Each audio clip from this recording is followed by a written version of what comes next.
នេះឆ្ងាយតែបងត្រូវចាប់ឲ្យបានក៏ព្រោះតែអូននេះឆ្នះទៅបាក់ចិត្តលើកល្យានបងមិនជាលើវាសនាតែហេតុអ្វីដែលពេលបានជួបអូនធ្វើឲ្យបងនេះគិតថាពួកយើងដូចជាគូដែលទេវតាបានចែកកុំឆ្នាំងពេកទៅហើយសម្រស់អូនឲ្យបងចាញ់បងក៏ញោះលេងព្រោះស្រឡាញ់ញោះលេងព្រោះតែខ្នាញ់នឹងអូនបងចង់ឲ្យគេផ្សេងឆ្ងាយស្រីបងខ្លាចថាពេលឆ្ងាយកាយពីថ្លៃឆ្ងាយដល់ហារតីបែរនឹងបែរជាបី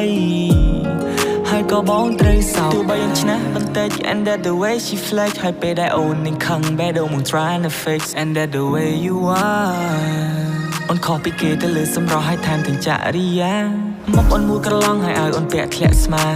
អូនសុភាពតែកាចឲ្យបងពិបាកនឹងថាអូនស្អាតជាងគេទាំងអស់នារីនៅឋានកណ្ដាលឬមិនមែនកូនមនុស្សជាកូនទេវតាបងចង់តែនាំអូនចេញពីគេ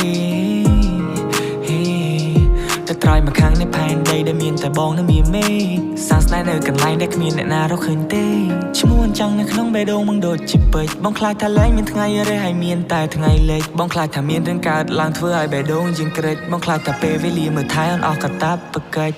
ផ្កាយនៅឆ្ងាយតែបងត្រូវចាប់ឲ្យបានក៏ព្រោះតែអូននេះឆ្នះទៅបាក់ចិត្តលើកល្យានបងមិនជាលើវាសនាតែហេតុអ្វីដែលពេលបានជួបអូនធ្វើឲ្យបងនេះគិតថាពួកយើងដូចជាគូដែលទេវតាបានចែកកុំឆ្នាំងពេកទៅហើយសម្រស់អូនឲ្យបងចាញ់បងក៏ញោះលេងព្រោះស្រឡាញ់ញោះលេងព្រោះតែខ្នាញ់នឹងអូនបងចង់